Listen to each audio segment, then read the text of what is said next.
నమస్కారం మిత్రులారా, ఈరోజు మనం ప్రయాణించబోతున్నాం రాతిని శిల్పంగా మలిచిన అద్భుత ప్రపంచంలోకి. బౌద్ధం, హిందూ, జైన మతాలు ఒకే కొండలో కలిసి నిలిచిన అరుదైన ప్రదేశం. అదే ఎల్లోరా గుహలు. విజయవాడ నుండి అజంతా గుహలకు రైలులో వెళ్లాలంటే ముందుగా ఔరంగాబాద్ లేదా జల్గాం రైల్వే స్టేషన్కు రైలు టికెట్ బుక్ చేసుకోవాలి. అక్కడ నుండి గుహలకు టాక్సీలు లేదా బస్సులు అందుబాటులో ఉంటాయి. విజయవాడ నుండి ఔరంగాబాద్కి NSNSL EXP 17213/17231, VSKP SNSI EXP 18503, COA SNSI EXP 17206 వంటి రైళ్లు అందుబాటులో ఉన్నాయి. వీటిలో ప్రయాణించి ఔరంగాబాదు చేరుకున్నాక అక్కడ నుండి అజంతా గుహలకు టాక్సీ లేదా స్థానిక రవాణా సౌకర్యాన్ని ఏర్పాటు చేసుకోవాలి. రైలు ప్రయాణం 1. రైలు బుకింగ్ మేక్ మై ట్రిప్ లేదా GoIBO వంటి వెబ్సైట్లలో విజయవాడ నుండి ఔరంగాబాద్ వరకు రైలు టికెట్ బుక్ చేసుకోండి. 2. రైలు ఎంపిక NSNSL EXP 17213/17231, VSKP SNSI EXP 18503, COA SNSI EXP వంటి రైళ్లు అందుబాటులో ఉన్నాయి. 3. చేరుకోవలసిన station Aurangabad railway station AWB లేదా జల్గాం రైల్వే స్టేషన్ JALGO చేరుకోండి. ఔరంగాబాద్ దగ్గరగా ఉంటుంది. ఔరంగాబాద్ నుండి అజంతా గుహలకు దూరం ఔరంగాబాద్ నుండి అజంతా గుహలకు సుమారు 107 కిలోమీటర్లు ఉంటుంది.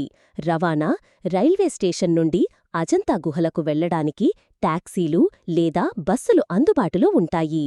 ముఖ్య గమనికలు: అజంతా గుహలు సోమవారం మూసి ఉంటాయి, కాబట్టి మంగళవారం నుండి ఆదివారం మధ్యలో వెళ్ళండి. ప్రయాణానికి ముందు రైలు సమయాలను మరియు లభ్యతను తనిఖీ చేసుకోండి. అజంతా ఎల్లోరా గుహలు మహారాష్ట్రలోని ఔరంగాబాద్ సమీపంలో ఉన్న యునెస్కో ప్రపంచ వారసత్వ ప్రదేశాలు. ఇవి కొండలను తొలిచి చెక్కబడిన పురాతన గుహాలయాలు. అజంతా గుహలు ప్రధానంగా బౌద్ధమతంపై దృష్టి సారించి అద్భుతమైన కుడియ చిత్రాలకు ప్రసిద్ధి చెందగా, ఎల్లోరా గుహలు బౌద్ధ, హిందూ, జైన మతాల సమ్మేళనాన్ని ప్రదర్శిస్తాయి, ముఖ్యంగా కైలాస దేవాలయం వంటివి. ఈ 2 గుహలు ప్రాచీన భారతీయ కళ, శిల్పకళ, నిర్మాణ నైపుణ్యానికి నిదర్శనాలు. ఛత్రపతి సంభాజీనగర్ రైల్వే స్టేషన్లో దిగిన తర్వాత మేము మా హోటల్ రూమ్కి వెళ్ళి ఫ్రెష్ అయ్యి ఎల్లోరా కేవ్స్కి స్టార్ట్ అయ్యాం. రైల్వే స్టేషన్ బయటే మనకి క్యాబ్ వాళ్ళు ఉంటారు. వాళ్ళే మనల్ని హోటల్స్కి తీసుకువెళ్తూ ఉంటారు. మనం చూస్ చేసుకోవచ్చు అలాగా. సో వాళ్ళే మమ్మల్ని హోటల్కి తీసుకువెళ్ళారు. సో అక్కడే మాకు ఎల్లోరా కేవ్స్ కూడా క్యాబ్ ప్రొవైడ్ చేశారు. ఎల్లోరా కేవ్స్కి వెళ్ళే దారిలో మనకి అన్ని హోటల్స్ కనిపిస్తూ ఉంటాయి. మీరు వెళ్ళే దారిలోనే బ్రేక్ఫాస్ట్ చేసి వెళ్ళొచ్చు.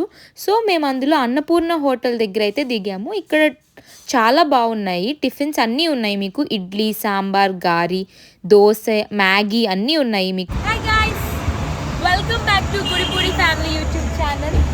ఇవాల్టి వీడియోలో మేము యునెస్కో వరల్డ్ రికార్డ్ హెరిటేజ్లో ఉన్న అజంతా కేవ్స్ని చూడబోతున్నాం.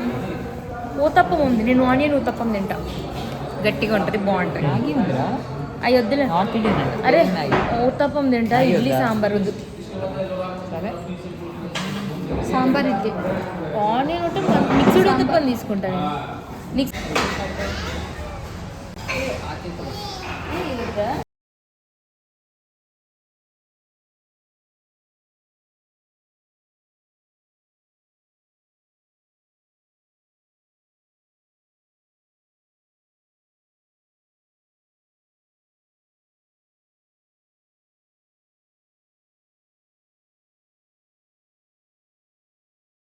ఎల్లోరా కేవ్స్ని రీచ్ అయ్యాము.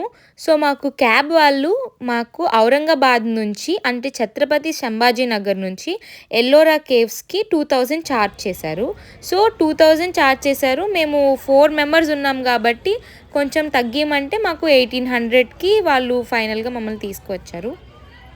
మేము టికెట్ కౌంటర్లో టికెట్స్ తీసుకుని మెయిన్ గేట్ ద్వారా లోపలికి ఎంట్రీ అయ్యాము. లోపలికి ఎంటర్ అవ్వగానే మనకి ఫొటోస్ తీయడానికి ఉంటారు మనుషులు. మీరు అక్కడ కావాలంటే ఫొటోస్ తీసుకోండి, మంచి వ్యూ పాయింట్స్ ఉంటాయి. మీకు ఈ ప్లేస్లో ఫ్రిజ్ మ్యాగ్నెట్ కూడా మీకు ఈ ఫోటోని వాళ్ళు ప్లేస్ చేసి ఇస్తారు. అక్కడ నుంచి కొంచెం ముందుకు వచ్చిన తర్వాత టూరిస్ట్ గైడ్స్ కూడా ఉంటారు. మేము ఈ ప్లేస్లో ఈ ఫోటో తీసుకున్నాము, మంచి వ్యూ పాయింట్స్ ఉంటాయి, మీరు కూడా తప్పకుండా దిగండి.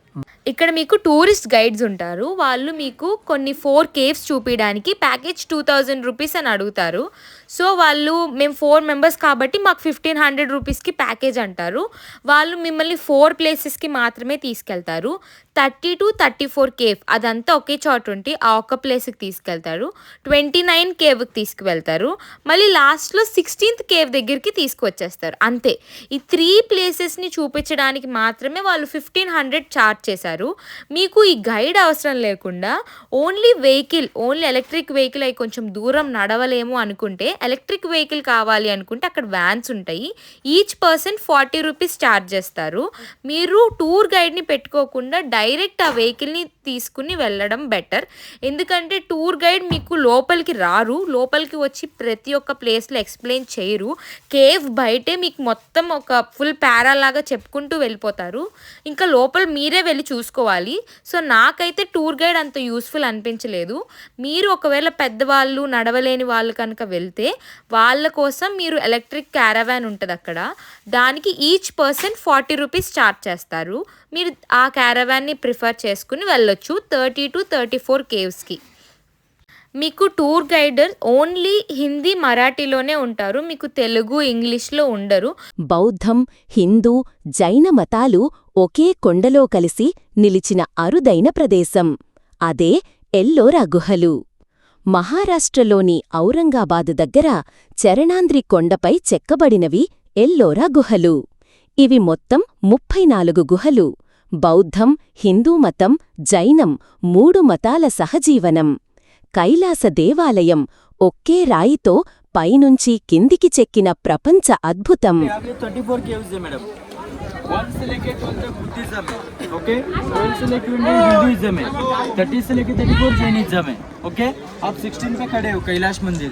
ये व्हीकल इधर से जाएगा बंडी. 30 से लेके 34 5 caves बताएंगे. इसके अंदर में इंदिरा सभा, जगन्नाथ सभा, दिगंबर श्वेतंबर, छोटा mini Kailash 30 number. 29 number Shiv Parvati engagement होता है. 28 नंबर वाटरफॉल्स है, नॉर्मली चालू है, okay.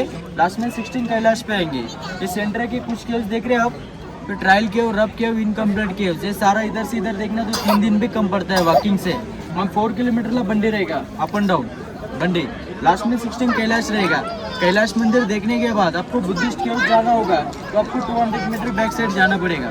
200 metre back side Buddhist केव. अब आपको इधर से इधर 4 किलोमीटर ला बंडी रहेगा. Main places.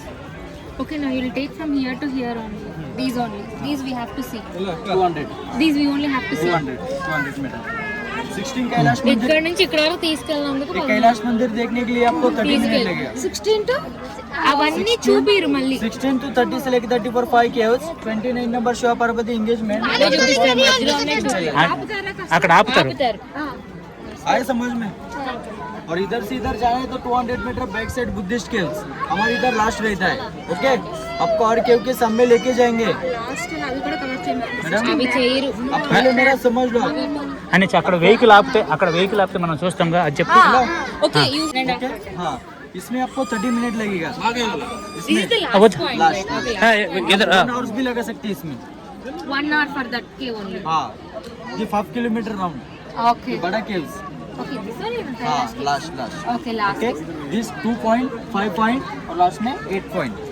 But you have to stop vehicle near these caves also. नहीं, ये incomplete caves no. No, we have to see. आप वॉकिंग వాకింగ్ इधर वॉकिंग सेंटर. మనమే వెళ్ళాలి వాడు ఆపడంట. ये मेन प्लेस, ये पूरा देखने के మెయిన్ लिए 3 ప్లేస్ दिन लगता है. మాత్రమే చూపిస్తాడంట. हाँ, Okay, sir- will you show these caves? These? ये 5 केव्स बताएंगे. These all. हाँ, नहीं ये नहीं, ये 2 kilometre private vehicle. Okay, private. Only here. Here Only 5 caves. 29 8 2 और लास्ट में 16. Okay. ये rub cave, trial cave, practice cave, incomplete. Okay. Okay, इधर से इधर 200 metre back side. Those we only have to see. हाँ. Those. ये Okay. आपका time इधर आप 2 घंटा लगाओ, इधर भी 2 घंटा लगाओ. हमारा इधर से इधर 1.5 hour टाइम रहेगा, ओके. आ जाओ. 1500కి వాడు అన్ని వాడు వెనక నలుగురు కూర్చున్నారు కదా, మరి మీరు కూర్చోటానికి ఏమంటారు? కూర్చోలేదా నలుగురు? అక్కడ కూర్చోబెడతాడు. అదే ఇరికిస్తున్నాను కదా, ఇంకా అవ్వండి ఎక్కాల. అది ముగ్గురు కూర్చుంటారు అంటే వాడు పెద్దవాడు కదా. అదే అంటుంది, అది చూడు ముందు కూడా కూర్చోబెడతాడు. ప్రతి దాంట్లో నలుగురు కూర్చోబెడుతున్నాడు సార్. ఎక్కడ కూర్చుంటే పాపమాయ కాబట్టి ఇరుక్కుంటున్నాను. మరి అదే ఇంకా తప్పదు, అడ్జస్ట్ అవ్వాలి.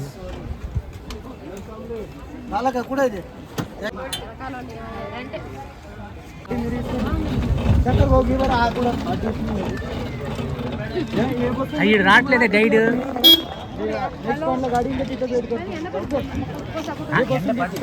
మొత్తం సీనరీ ఫుల్గా ఉంటుంది అన్నాడు. చెప్పు.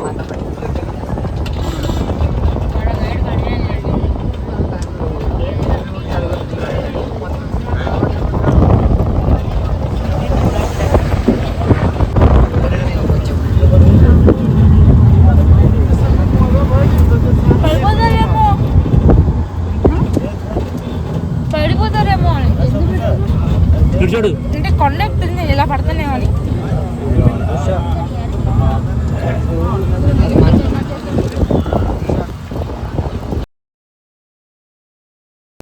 मैडम ये जो केव्स है ये सह्याद्री माउंटेन, ये सह्याद्री माउंटेन में फैले हुए है। ओके, ये जो सह्याद्री माउंटेन है 600 किलोमीटर 600 किलोमीटर, जो इसमें आता है लोनावाला, बुस्सा टैंक, कसराघाट, कनेरी केव्स, ये कनेक्टेड केव्स है सह्याद्री माउंटेन। ये लावा से क्या जाता है, लावा से बोलते कटिंग करके सॉफ्ट जाता है। दिस स्टोन का नाम है बेसाल्ट रॉक। बेसाल्ट रॉक बोले जिसके अंदर में ठंडी में गर्म होता है और गर्मी में ठंडा होता है। ये स्टोन का रीजन होता है मैडम। ओके, ये जो केव्स है इसको पहले केव नहीं कहे जाते थे। दिस धर्म प्रचार, दिस बुद्धिस्ट मंदिर, हिंदू मंदिर, जैन मंदिर, जो पहले गाँव वाले लोग थे पहले इसमें पूजा पाठ लगाते थे। नंबर क्या है? ये 30 से लेके 34। ओके, 30 से लेके 34 అంతే. हाँ 34। ओके, ये ఒకటి जो केव्स incomplete అన్ని है అలా. मैडम, ये जो केव्स है ये धर्म प्रचार, दिस बुद्धिस्ट मंदिर, हिंदू मंदिर, जैन मंदिर, जो पहले गाँव वाले लोग थे पहले इसमें पूजा पाठ लगाते थे। इस हाँ नहीं जैन जैन। ओके, इसका पूजा पाठ दिस औरंगजेब डैमेज, जो औरंगजेब हाँ डैमेज, जो औरंगजेब ने डैमेज कर दी थी, इसका पूजा पाठ बंद कर डाला है क्योंकि खंडित स्टैचू का पूजा पाठ नहीं कर चाहते लोग, इसके लिए इसका पूजा पाठ नहीं हो रहा है। खंडित कर दी थी, इसका पूजा पाठ बंद कर डाला है क्योंकि खंडित स्टैचू का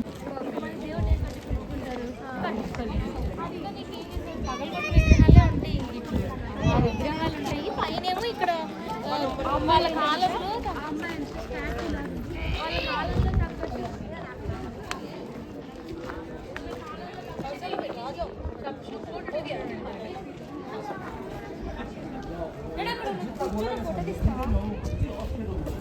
బయటకు వచ్చిన తీద్దాం. చెప్పులు ఇప్పుడు వేసుడు. జైన గుహలు 30 నుంచి 34 వేల సంవత్సరాల క్రితం శబ్దం లేని రాళ్లతో శాంతి, అహింస, తపస్సు అనే మహత్తర సిద్ధాంతాలను చెక్కిన మహానుభావుల కృషి ఇది. మహారాష్ట్ర గుండెల్లో చరణాంద్రి కొండపై నిశ్శబ్దంగా నిలిచిన జైన గుహలు. ఈరోజు మనం ప్రయాణించబోతున్నాం ఎల్లోరా గుహలలోని 30 నుంచి 34 వరకు ఉన్న జైన అద్భుత ప్రపంచంలోకి. జైన గుహల చరిత్ర. ఎల్లోరా గుహలు మొత్తం 34 గుహల సముదాయం.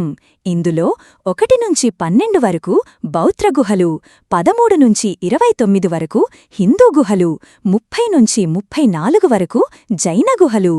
ఈ జైన గుహలు క్రీస్తు శకం 9వ శతాబ్దంలో ప్రధానంగా రాష్ట్రకూట రాజవంశం కాలంలో నిర్మించబడ్డాయి. ఈ గుహలు ఉన్న కొండ పేరు చరణాంద్రి కొండ. బసాల్ట్ రాయిని పైనుంచి కిందికి చెక్కుతూ సాధన, ధ్యానం, త్యాగం ప్రతిబింబించేలా ఈ గుహలను రూపొందించారు. జైన మతమంటే అహింస, అపరిగ్రహం, సత్యం, తపస్సు. ఇక్కడ దేవాలయాల కంటే, ఆడంబరం కంటే అంతర్గత శాంతికి ప్రాధాన్యం. అందుకే జైన గుహల్లో భారీ శబ్దాలు లేవు, విశాలమైన ప్రాంగణాలు లేవు, కాని మనసును ప్రశాంతం చేసే శక్తి మాత్రం అపారంగా ఉంటుంది. గుహ సంఖ్య 30. మనమిప్పుడు అడుగు పెడుతున్నది గుహ సంఖ్య 30. ఇది జైన సన్యాసుల నివాస గుహ. అలంకరణ చాలా తక్కువ, చిన్న గదులు, సరళమైన స్తంభాలు. ఇక్కడ జీవితమంటే అవసరాల తగ్గింపు, ఆలోచనల శుద్ధి, ధ్యానం మాత్రమే. గుహ సంఖ్య 31. గుహ సంఖ్య 31లోకి వస్తే మనకు జైన తీర్థంకరుల శిల్పాలు దర్శనమిస్తాయి. ఈ విగ్రహాల్లో కోపం లేదు, ఆనంద ఆడంబరం లేదు, కేవలం పరిపూర్ణ శాంతి మాత్రమే. ఇవి మనకొక సందేశమిస్తాయి. సుఖం బయట కాదు, మనలోనే ఉంది. గుహ సంఖ్య 32. ఇంద్రసభ ప్రధాన భాగం. ఇప్పుడు మనం చేరుకున్నది జైన గుహల కిరీటం. గుహ సంఖ్య 32. ఇంద్రసభ. ఇది 2 అంతస్తుల గుహ, విశాలమైన సభామండపం, సూక్ష్మమైన శిల్పకళ. ఇక్కడ మనకు కనిపిస్తాయి తీర్థంకరుల విగ్రహాలు, యక్షిణీ శిల్పాలు, పుష్పాల అలంకరణలు. ఒక్కో శిల్పం ఒక్కో ధ్యానస్థితి. రాయిలో శ్వాస నింపినట్లుగా ఈ కళాకారులు చెక్కారు. ఇంద్రసభ అంటే స్వర్గసభ కాదు, మనసును స్వర్గంగా మార్చే స్థలం. గుహ సంఖ్య 33. గుహ సంఖ్య 33 చిన్నదే అయినా దాని ఆత్మ చాలా పెద్దది. ఇక్కడి తీర్థంకరుల ముఖాల్లో అద్భుతమైన ప్రశాంతత కనిపిస్తుంది. ఇవి మనకు చెప్పేది ఒక్కటే, మౌనం కూడా ఒక బలమైన సందేశమే. గుహ సంఖ్య 34. జగన్నాథ సభ. ఇది ఎల్లోరాలోని చివరి గుహ. గుహ సంఖ్య 34. జగన్నాథ సభ. కొన్ని భాగాలు పూర్తిగా చెక్కబడలేదు. అది మనకొక నిజాన్ని గుర్తుచేస్తుంది. ప్రతి మహత్తర కార్యం పూర్తవ్వాలనే లేదు, కాని దాని ఉద్దేశం శాశ్వతం. ఈ గుహతో జైన గుహల నిర్మాణ యుగానికి ముగింపు పడింది. ఎల్లోరా గుహలు మనకు నేర్పిన గొప్ప పాఠమేమిటంటే, ఒకే కొండపై బౌద్ధం, హిందూ మతం, జైనం 3 మతాలు సంఘర్షణ లేకుండా సహజీవనం చేశాయి. ఇది భారతదేశ ఆధ్యాత్మిక విశాలతకు నిదర్శనం. ఈ జైన గుహలు కేవలం రాతితో చెక్కిన నిర్మాణాలు కాదు, అవి మనిషి అంతరంగంలో చెక్కబడాల్సిన విలువలు. శాంతి కావాలంటే ఇక్కడికి రావాల్సిన అవసరం లేదు. ఇక్కడ నేర్చుకున్నదాన్ని మన జీవితంలో అమలు చేస్తే చాలు. ఇది ఎల్లోరా, ఇది భారతదేశ ఆత్మ.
ఓకే, నవ్వండి, స్మైల్.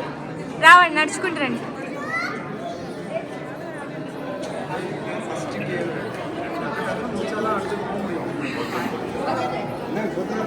హాయ్.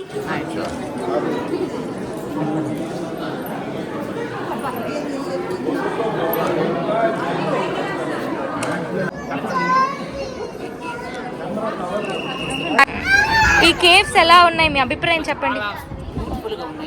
యునెస్కో ఎందుకు దీన్ని యాక్సెప్ట్ చేసింది ఇప్పుడు అర్థమవుతుంది. చాలా బాగుంది. ఇంకా చూడాల్సింది మేము 1% చూసాం, 99% చూడాల్సింది. టైం 1:00 అయింది. ఓకే, మీ అభిప్రాయం చెప్పండి. కేవ్స్ అయితే నేను చిన్నప్పుడు పుస్తకాల్లో చదువుకున్నాను, కానీ ఇప్పుడు చూస్తుంటే చాలా ఆశ్చర్యంగా అద్భుతంగా ఉంది. మనుషులు ఈ కొండని ఇలా అందమైన శిల్పాలుగా చెక్కారంటే వాళ్ళు ఎంత హార్డ్ వర్క్ చేశారనేది వాళ్ళ యొక్క కళా ఇది కూడా అంతా ఉట్టిపడుతుంది. Okay, thank you.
ये जो वाटरफॉल देख रहे हैं आप, पहले सुन लो, इधर आप అనిషా ఒకసారి చెప్పేదాన్ని తినండి. एक्सप्लेन कर लो, फिर बाद में आप देखो.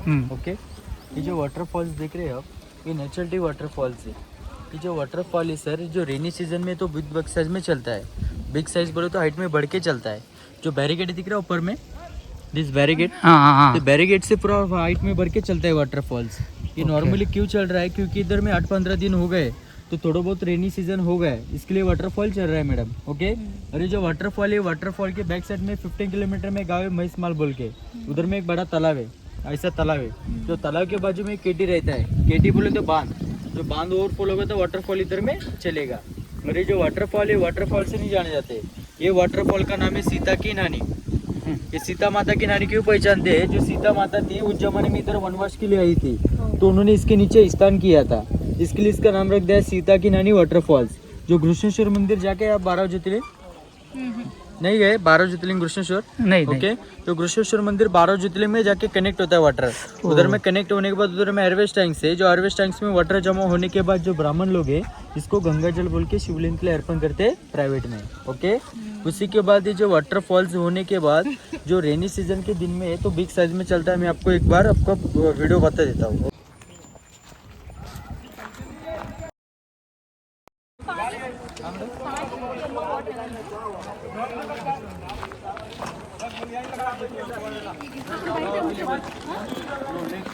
ఇప్పుడు కావాలా? అప్పుడు ఉంటాయి. అదే అదే అదా रुद्र अवतार ले लिया है, शेकिंदर रावण.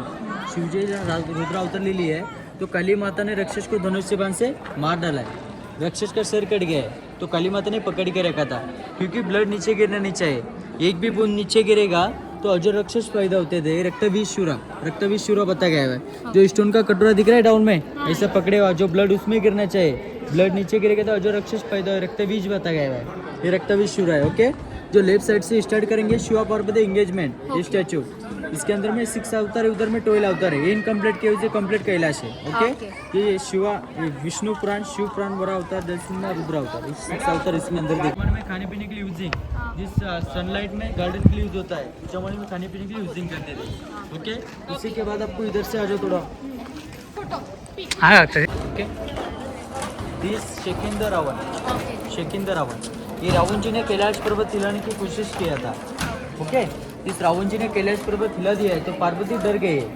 इस पार्वती शिव जी के पीछे पर शिव जी का हैंड पकड़ रही, दिख रहा ऊपर में, शिव जी का हैंड पकड़ रही है. तो शेकिंदर रावण जी बोलता है मेरा बोल शक्तिशाली. तो शिव जी को लगता है रावण जी हमको छेड़ रहे हैं. जब शिव जी ने पैर का अंगूठा प्रेस कर दिया नीचे, दिख रहा है, तो रावण जी जमीन में गाड़ दिए. रावण जी फोल्ड हो गए, घूम गए, क्योंकि रावण जी की शक्तिशाली शिव जी ने नष्ट कर डाला. ये आपको लेफ्ट से स्टार्ट करना, लेफ्ट से स्टार्ट करके राइट साइड में आना है. राइट साइड, हाँ पूरा राउंड, हाँ पूरा. एक मिनट, लेफ्ट से राउंड आपको हार्वेस्ट टाइम देखना है. ये हार्वेस्ट टैंक देख के फिर नेक्स्ट पॉइंट कैलाश मंदिर. हार्वेस्ट टैंक इधर है, ये वाला. ये हार्वेस्ट टैंक से okay down down down. Okay this pictures. Okay okay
ఈ బాటిల్ పట్టుకో.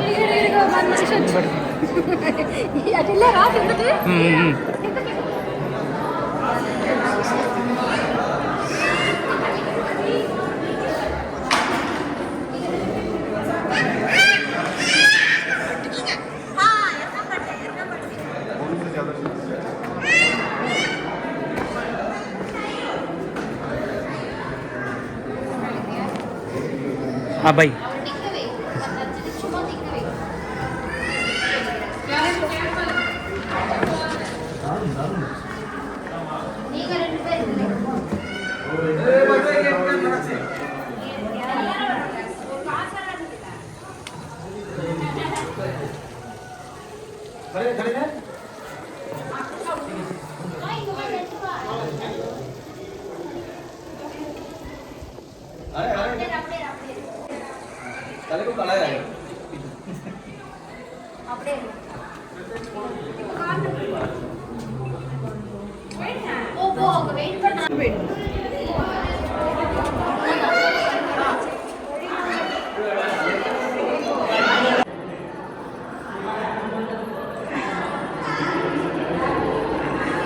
స్మా ఇటు చూడు.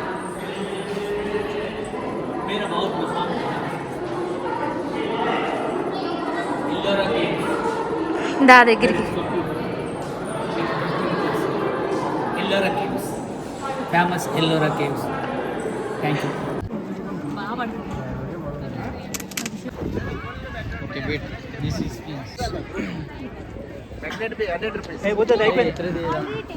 ओके आ जाओ। हाँ। ये जो देख रहे हैं अभी 16 कैलाश मंदिर है। ये जो कैलाश मंदिर आप जब एंट्रेंस करेंगे तो आपको एंट्रेंस करने के बाद राइट में जाना, राइट हाँ, राइट से स्टार्ट करेंगे, पूरा 500 मीटर का राउंड लगाना है। जब राउंड लगाएंगे तो इसके अंदर देखने के लिए मिलेगा दिस रामायण, दिस महाभारत, विष्णु पुराण, शिव पुराण, वरा अवतार, नरसिंह माँ, महिषासुर माने वामन अवतार, मच्छा अवतार, तांडव अवतार, रुद्र अवतार, ये कंप्लीट किए हुए। ओके, पूरा राउंड लगेगा। आपको 70 स्टेप्स ऊपर जाना है, 35 स्टेप्स आना है, 35 जाना है। जो आप कोई भी मंदिर में एंट्री करते हैं तो सभा मंडप से एंट्री होने के बाद फिर जाते हैं गर्भस्थान में, गर्भस्थान से दर्शन लेने के बाद फिर आते हैं नंदी मंडप में। ये जो फ्रंट वाला गैलरी दिख रहा है छोटा, जो पिक्चर थिएटर रहता है, पिक्चर टाकी का नज़ारा, पिक्चर थिएटर, जो गैलरी से पिक्चर थिएटर का नज़ारा आपको बाहर का देखने के लिए मिलेगा गैलरी में जाने के बाद।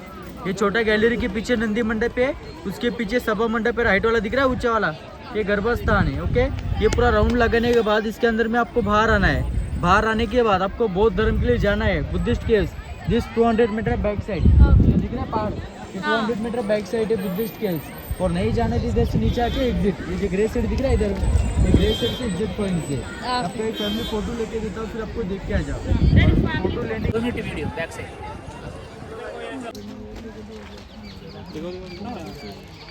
जा जा जा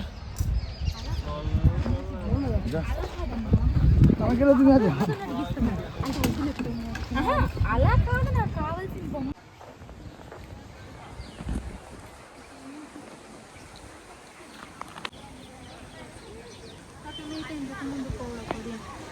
ini boda winang ko yuji.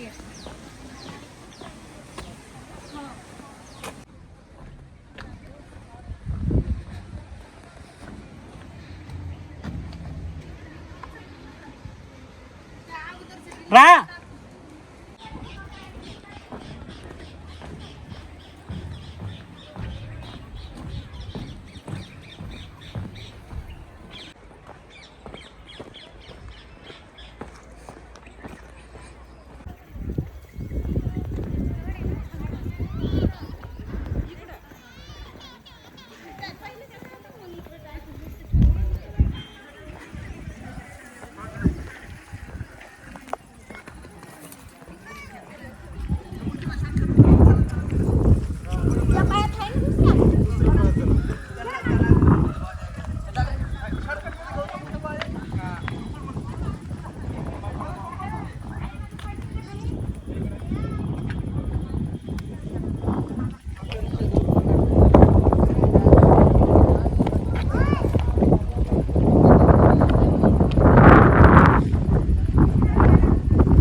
अंदर ही उतना लेके भाग गए।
వీడియో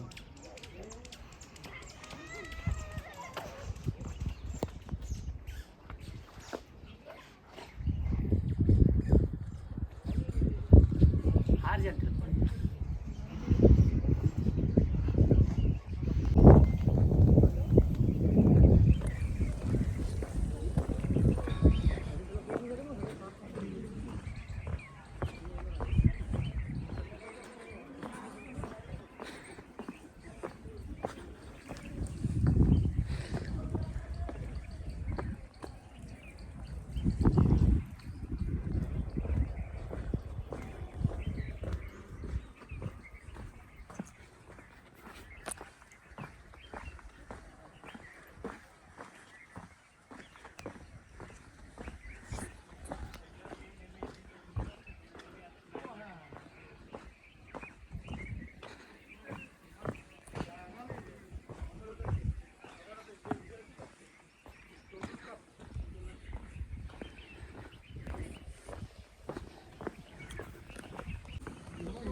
पकड़ता रहता है। हरे कृष्ण। इतना काम किया बाप रे।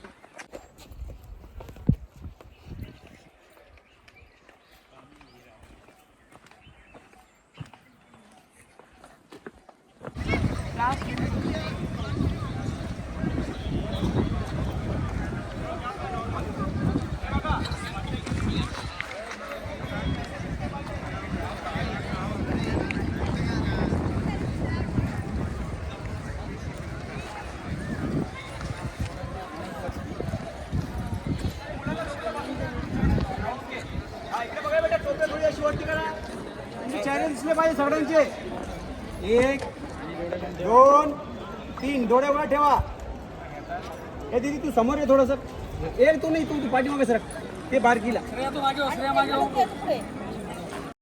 కైలాస ఆలయం మహారాష్ట్రలోని ఔరంగాబాద్కు 50 కిలోమీటర్ల దూరంలో గల 32 ఎల్లోరా గుహల్లోని కేవ్ 16లో ఈ ఆలయం ఉంది. రాళ్లు, సిమెంట్ వంటివి ఏవీ ఉపయోగించకుండా కేవలం రాతికొండను ఆలయంగా మలచటం దీని ప్రత్యేకం. పైగా దీన్ని కొండ దిగువ భాగం నుంచి కాకుండా పైభాగం నుంచి కిందకు చెక్కుకుంటూ వెళ్లడం మరో అద్భుతం. అయితే ఈ ఆలయాన్ని ఎవరు నిర్మించారు, ఎందుకు నిర్మించారు అనేది ఇప్పటికీ రహస్యమే. టెక్నాలజీ అందుబాటులో లేని రోజుల్లో ఇంత అద్భుతమైన ఆలయాన్ని నిర్మించారంటే అస్సలు నమ్మబుద్ధి కాదు. ఈ రోజుల్లో ఇలాంటి ఆలయాన్ని నిర్మించాలంటే పక్కా బ్లూ ప్రింట్, ఇంజనీర్లు అవసరమవుతారు. కానీ అప్పట్లో అవేవీ లేకుండానే కేవలం శిల్పులంతా కలిసి 100 అడుగుల ఎత్తైన కొండను ఆలయంగా చెక్కారంటే నిజంగా అద్భుతమే. పురావస్తు పరిశోధకుల అంచనాల ప్రకారం 4 లక్షల టన్నుల రాయిని 18 ఏళ్ల పాటు చెక్కి ఈ ఆలయాన్ని నిర్మించారని తెలిపారు. కానీ శాసనాల ప్రకారం ఈ ఆలయాన్ని క్రీస్తు శక 783లో పూర్తి చేసినట్టు ఉంది. ఇందులోని విగ్రహాలను పరిశీలించగా దాదాపు 600 సంవత్సరంలో నిర్మాణం ప్రారంభించినట్టు తెలుస్తోంది. అంటే దీని నిర్మాణానికి 150 ఏళ్లు పట్టినట్టు చెప్పుకుంటారు. ఈ ఆలయాన్ని నాశనం చేసేందుకు ఔరంగజేబు తన సైన్యాన్ని పంపాడని, వారంతా 3 ఏళ్లు కష్టపడి కేవలం 5% మాత్రమే నాశనం చేయగలిగారని చెబుతుంటారు. ఈ ఆలయానికి వెళ్తే ఆ ఆనవాళ్లు స్పష్టంగా కనిపిస్తాయి.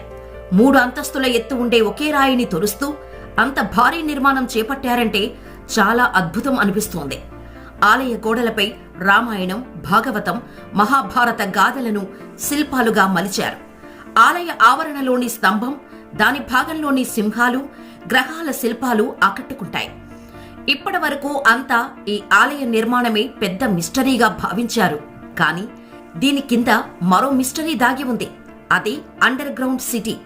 దీని నిర్మాణాన్ని పరిశీలిస్తే దీన్ని నిర్మించటం మనుషుల వల్ల కాదని తెలుస్తోంది. ఆలయంలోని చెక్కిన 2 అడుగుల సొరంగంలోకి మనిషి వెళ్లడం అసాధ్యమనిపిస్తోంది. అలాగే ఆలయం దిగువన గుండ్రని రంధ్రాలు సైతం ఎంతో లోతుగా ఉన్నాయి. ఇవన్నీ పరిశీలిస్తే ఈ ఆలయం కింద ఓ అండర్ గ్రౌండ్ సిటీ ఉందని తెలుస్తోంది. ఈ చిన్నని గుహల నుంచి కిందకు వెళ్లాలంటే అతి చిన్న మనుషులు లేదా పిల్లల వల్లే సాధ్యం. ఈ నేపథ్యంలో వేల ఏళ్ల కిందట ఏలియన్స్ ఇక్కడ సంచరించాయా అనే అనుమానాలు కూడా వ్యక్తమవుతున్నాయి. అలాగే ఆ ఆలయం మీద ఉన్న కొన్ని శిల్పాల్లో చిన్న చిన్న ఆకారాల్లో ఉన్న రూపాలను చూస్తే అది నిజమే అనిపిస్తోంది. ఆలయంలో ఉన్న శివలింగంపై పోసే నీళ్లు ఎక్కడికి వెళ్తాయో తెలియదు. అవి ఆ కింద ఉన్న అండర్ గ్రౌండ్ సిటీలోకి వెళ్తాయనే సందేహాలు ఉన్నాయి. ఆలయం నేలకు ఉన్న రంధ్రాలు గాలి వెలుతురు కోసం ఏర్పాటు చేసినవి కావచ్చని పలువురు చెబుతుంటారు. అయితే ఆ రంధ్రాల్లో చిన్నారులు పడిపోయే ప్రమాదం ఉందనే ఉద్దేశంతో ప్రభుత్వం వాటిని మూయించి వేసింది. మనుషులు వెళ్లడానికి వీలులేని ఆ గుహల్లోకి డ్రోన్లను పంపినట్టయితే మరిన్ని విషయాలను తెలుసుకోవచ్చు. అయితే ప్రభుత్వం ఇందుకు సిద్ధంగా లేదు. గత 40 ఏళ్ల నుంచి ఆ సొరంగాలు మూసే ఉన్నాయి. దీంతో ఆ గుహల్లో విలువైన నిధులు ఉండవచ్చనే సందేహాలు వ్యక్తమవుతున్నాయి. ఈ కైలాస ఆలయం గురించి మరాఠీ ఇతిహాసాల్లో ఓ కథ ప్రాచుర్యంలో ఉంది. స్థానిక రాజు తీవ్ర అనారోగ్యానికి గురవటంతో అతని భార్య శివుడిని ప్రార్థించింది. ఈ సందర్భంగా రాజు పూర్తిగా ఆరోగ్యవంతంగా కోలుకుంటే ఆలయాన్ని కట్టిస్తానని తెలిపింది. ఆ ఆలయం గోపురం చూసే వరకు తాను ఉపవాసం చేస్తానని మొక్కుకుంది. దీంతో ఆ రాజు కోలుకున్నాడు. రాణి మొక్కు తీర్చేందుకు అప్పటి శిల్పులు కొండని తొలచి ఆలయ నిర్మాణం చేపట్టేందుకు ప్రయత్నించారు. ఈ విషయం తెలుసుకున్న ఓ శిల్పి అలా నిర్మాణం చేపడితే ఆమె ఆలయ గోపురాన్ని చూసేందుకు కొన్ని వందల ఏళ్లు పడుతుందని చెప్పాడు. దీంతో ఆలయాన్ని ముందు నుంచి కాకుండా కొండ పైభాగం నుంచి చెక్కుకొని వచ్చారు. ముందుగా ఆలయ గోపురాన్ని చెక్కి రాణిని ఉపవాస దీక్ష విరమించేలా చేశారు. అందుకే ఈ ఆలయానికి అంత ప్రత్యేకత వచ్చిందని చెప్పుకుంటారు. చూశారు కదా, మరి మీకు గనక ఈ వీడియో నచ్చినట్టయితే లైక్ చేయండి, కామెంట్ చేయండి, మీ ఫ్రెండ్స్ కి షేర్ చేయండి. అలాగే మా ఛానల్ ని సబ్స్క్రైబ్ చేసుకోండి. ఈ ఆలయం ఏకశిలపై నిర్మితమైంది. కైలాస మందిరంగా పిలిచే ఈ ఆలయం ఔరంగాబాద్కు 30 కిలోమీటర్ దూరంలో ఉంది. ఈ ఆలయ నిర్మాణం కైలాస పర్వతం మహాదేవుని నివాసం పోలి ఉంటుందని చెబుతూ ఉంటారు. మంచుతో కప్పి ఉన్న అనుభూతిని కల్పించటానికి ఈ ఆలయానికి తెలుపు రంగు వేసి ఉంటుంది. అయితే కాలక్రమేణా ఈ రంగు అంతమైపోయింది. ఈ ఆలయం మరో ప్రత్యేకత ఏమిటంటే ఈ నిర్మాణము పైనుంచి క్రిందికి జరిగింది. భారత్లో దాదాపు 1500 గృహలు ఉన్నాయి అని అంచనా. ఈ గృహ అన్నింటికన్నా భిన్నమైనది. సాధారణంగా గృహల్లో శిల్పాలు చెక్కటం గృహ ముందు భాగం నుండి మొదలవుతుంది. కానీ ఇక్కడ మాత్రం పైనుంచి కిందకి చెక్కటం జరిగింది. ఒకే రాతిని పైనుంచి కిందకు త్రవ్వి నిర్మించారు. 2 లక్షల టన్నుల రాతిని తొలగించారు. నిర్మాణ కాలం క్రీస్తు శకం 8వ శతాబ్దం. ఇది శివుని కైలాస పర్వతానికి ప్రతిరూపం. నంది మండపం, గోపురాలు, రామాయణ మహాభారత శిల్పాలు. ఇది కేవలం గృహ కాదు, భారత శిల్పకళా శిఖరం. యునెస్కో ఈ ఆలయాన్ని 1983లో ప్రపంచ వారసత్వ జాబితాలో చేర్చింది. క్రీస్తు శకం 757లో రాష్ట్ర తాబు రాజు మొదటి ఆలయం నిర్మించారని, దీనికి 150 ఏళ్ళు పట్టిందని చెబుతూ ఉంటారు. ప్రధాన ఆలయం గృహ మధ్య భాగంలో ఉంటుంది. అక్కడే శివలింగం ఉంటుంది. దాని చుట్టూ మహా మండపం ఉంటుంది. ఎన్నో స్తంభాలని ఆధారంగా చేసుకొని దీనిని నిర్మించారు. ఒక స్తంభంపై తాండవ నృత్యం చెక్కబడి ఉంటుంది. ఈ మొత్తం ఆలయం రథం ఆకారంలో ఉంటుంది. ఆలయ నిర్మాణాన్ని పరిశీలిస్తే ఉత్తర దక్షిణ శిల్పకళ మిశ్రమంగా కనిపిస్తుంది. గోపురంతో పాటు ఏకశిలపై చెక్కిన ఏనుగులు, ఇతర జంతువుల రూపాలు ఇక్కడ కనిపిస్తాయి. ఈ ఆలయం క్రింద ఒక పెద్ద నగరం ఉండేదని చరిత్రకారులు భావిస్తూ ఉంటారు. నీళ్లు నిలిచిపోకుండా చేయటానికి త్రవ్విన కొన్ని లోతైన కందకాలు ఇక్కడ కనిపిస్తూ ఉంటాయి. ఇవి అన్నీ సరిగ్గా ఉన్నంతకాలం ఇక్కడ నీళ్లు నిలిచిపోవటం అనే సమస్య లేదు. ఇది ఓ అద్భుతంగా వారు భావించేవారు. 7-8 శతాబ్దాల కాలం నాటి ప్రజల విశిష్టమైన నైపుణ్యం ఇది. ఈ ఆలయ నిర్మాణ సమయంలో 20 నుండి 30 వేల టన్నుల రాయిని సేకరించారు. ఆ రాళ్ళు అన్నీ ఏమైపోయాయని ఇప్పటికీ సమాధానం లేని ప్రశ్నగా మిగిలిపోయింది. ఇది నిజంగా ఎంతో నైపుణ్యమైనది, చాలా అర్థవంతమైనది, పూర్తిగా మేధస్సుతో అందంగా నిర్మించారు. ఇది అసాధారణమైన రాక్ కట్ అద్భుతం. నేను కైలాస్ టెంపుల్లో చూసి ఆశ్చర్యపోయాను. ఎన్ని రోజులు ఆ గుడి కళ్ళ ముందు నిలుస్తూనే ఉంది. ఈ అద్భుత కట్టడం దేవతలు తప్ప మనుషులు నిర్మించలేరని అనిపించేలా ఉంది. ఈ టెంపుల్ను చూస్తే భారతదేశంలో ఎంత అభివృద్ధి చెందిందా అనే విషయం తెలుస్తుంది. ఒక్కో శిల్పం చాలా అద్భుతంగా ఉన్నాయి. ఒక్కొక్క గుహలో ఒక్కో విధంగా అద్భుతమైన విధంగా తీర్చిదిద్దారు. మన దౌర్భాగ్యం ఏంటంటే ఇది ప్రపంచ వింతల్లో చోటు సంపాదించలేదు. అలాగే ఎల్లోరా గుహలకి ప్రక్కనే 1/2 కిలోమీటర్ దూరంలో గృహణేశ్వర జ్యోతిర్లింగం కూడా ఉంది. ఇది శివాలయం. మన సంస్కృతి సాంప్రదాయాలు, మన పూర్వీకుల జ్ఞానము, ఋషుల తపస్సు అమోఘమైనవి. ఇప్పటి విదేశీ వాళ్ళు చాలా గొప్పగా చెప్పుకున్న ప్రతిదీ అంతకు 100 రెట్లు మన పూర్వీకులు ఎప్పుడూ కనిపెట్టి వాడేశారనిపిస్తుంది. భారతీయ శిల్పులు నైపుణ్యము, అప్పటి శిల్పకళ గొప్పతనం ఇక్కడ కొట్టొచ్చినట్టు కనిపిస్తుంది. ఎల్లోరా అదొక అద్భుతం. భారతీయులుగా పుట్టడం మన అదృష్టం. ఈ స్థలాన్ని సందర్శించటం ఒక అద్భుతమైన అనుభవం. దేవతల శిల్పి విశ్వకర్మ సృష్టించాడు అని చెబుతూ ఉంటారు.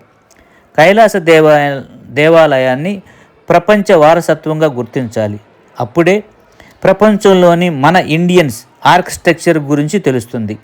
జీవన విధానము నిజంగా చాలా గొప్పగా ఉంది. నా కళ్ళు ఓ అద్భుతమైన శిల్పకళను చూసిన ఆనందం కలిగింది.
एक घंटा ये पूरा होल में बात करता है।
నన్ను తీస్తారా?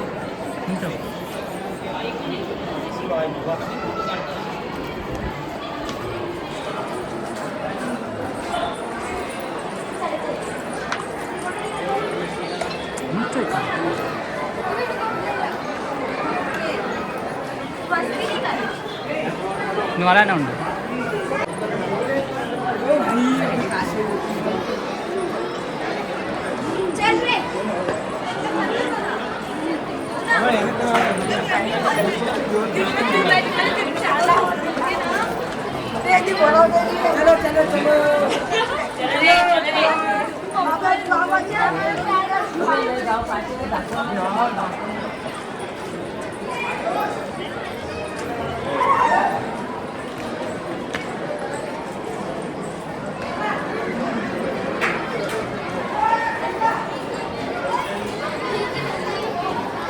చూడు ఎంత బాగా ఉంది.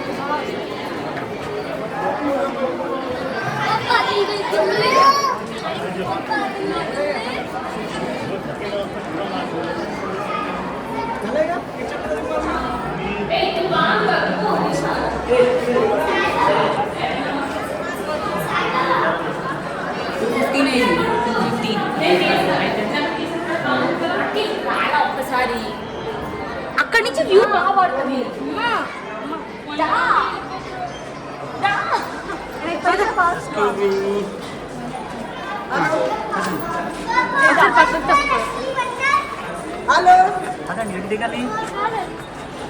ఇక్కడ చూస్తున్నా వెనక వాపా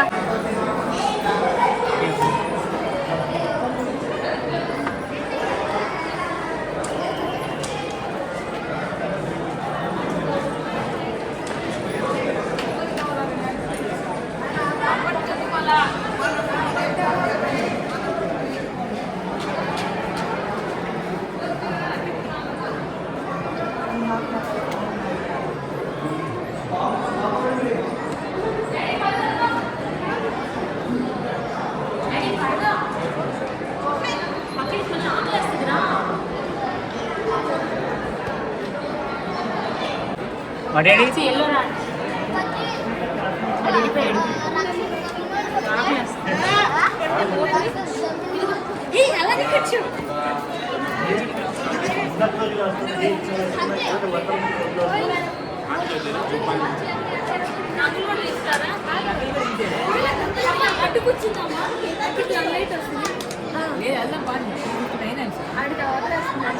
డాడీ నువ్వు కూడా కూర్చో సెల్ఫీ నీకు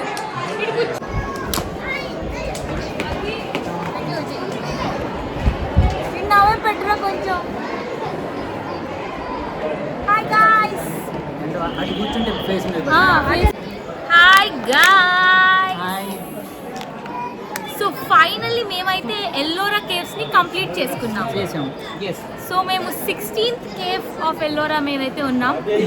చాలా బాగుంది, చాలా మంచి ఆర్కిటెక్చర్, అసలు చాలా అంటే చాలా అందంగా ఉంది. దీనికి పెయింట్స్ కూడా ఉన్నాయి యాక్చువల్లీ, అంతా పోయింది.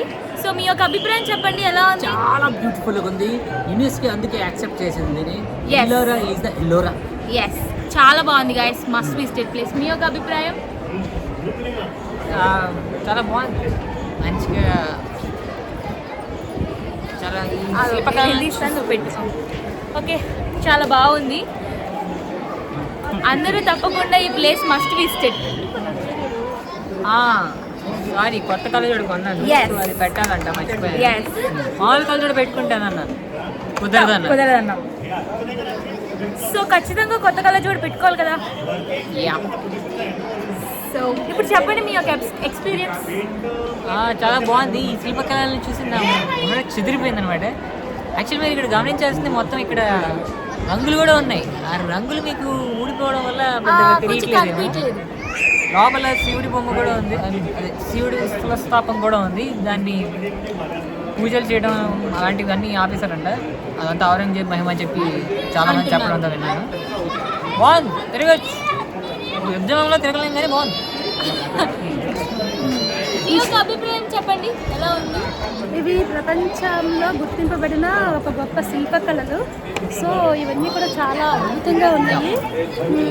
ఇది ఎల్లోరా శిల్పకళ అంటే మేము ఏవో అనుకున్నాం, కానీ ఒక కొండనే వీళ్ళు చెక్కేశారు మొత్తం. అసలు వాళ్ళు అనుకున్న విధంగా చాలా అద్భుతంగా ఉంది. ఎన్నో సంవత్సరాల క్రితం నాటి శిల్పకళ అనమాట ఇది. ఈ అద్భుతాన్ని చూసి మేము చాలా ఆశ్చర్యపోయాం. మనుషుల యొక్క కళ కానీ, హార్డ్ వర్క్ కానీ చాలా వర్ణనాతీతంగా ఉంది.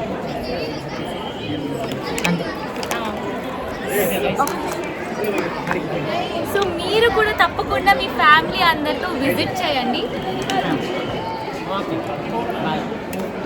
మేము మిమ్మల్ని మళ్ళీ నెక్స్ట్ ఎల్లోరా కేవ్స్ లో కలుస్తాం. సారీ అజంతా కేవ్స్ లో కలుస్తాం. Bye guys.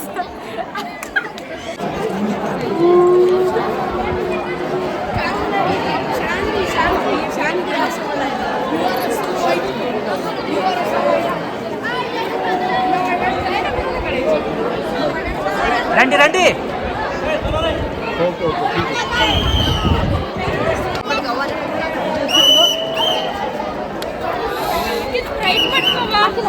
అఖిల్ స్ప్రైట్.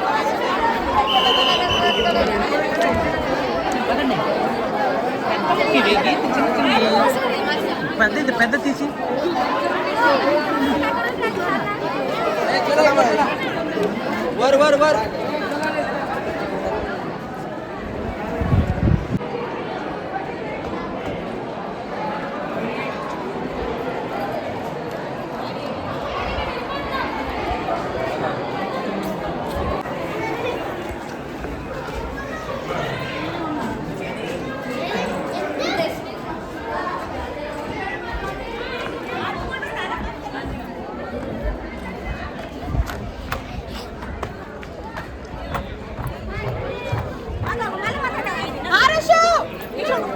ఇక్కడ దిగల మీ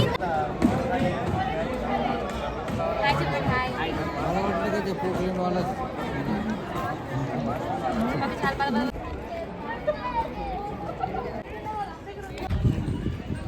एक लेडीज इधर गई ना, एक कुर्रे वाला इधर गई।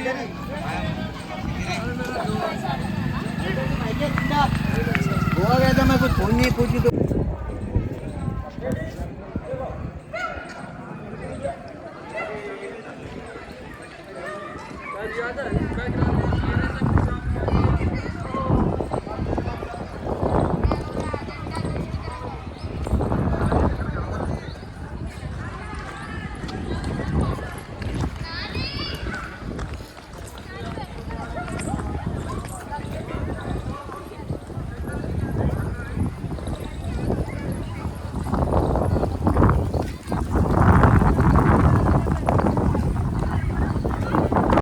పార్ట్ 1 బౌద్ధ గుహలు కేవ్ 1-12 కేవ్ 1 కాలం క్రీస్తు శకం 6వ శతాబ్దం.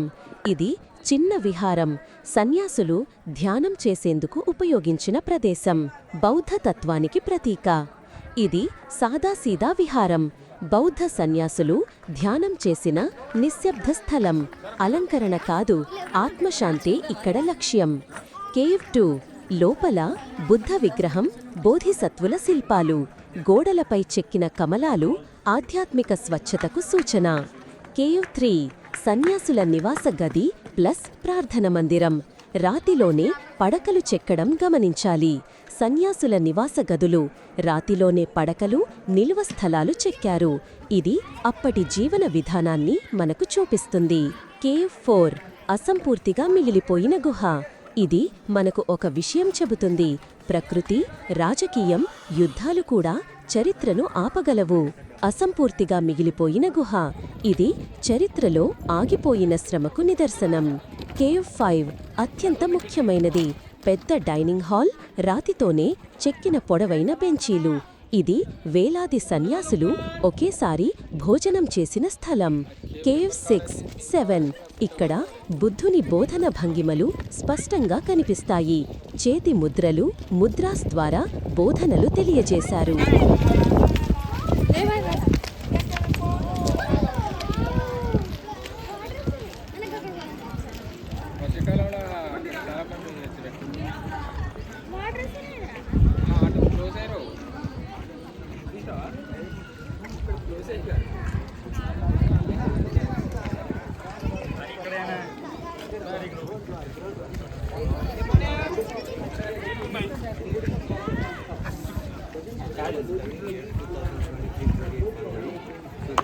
New numbers, oldest number is number 10 was there.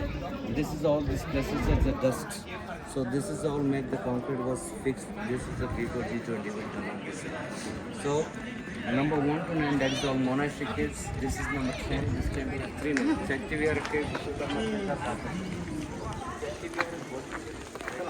Justice of peace.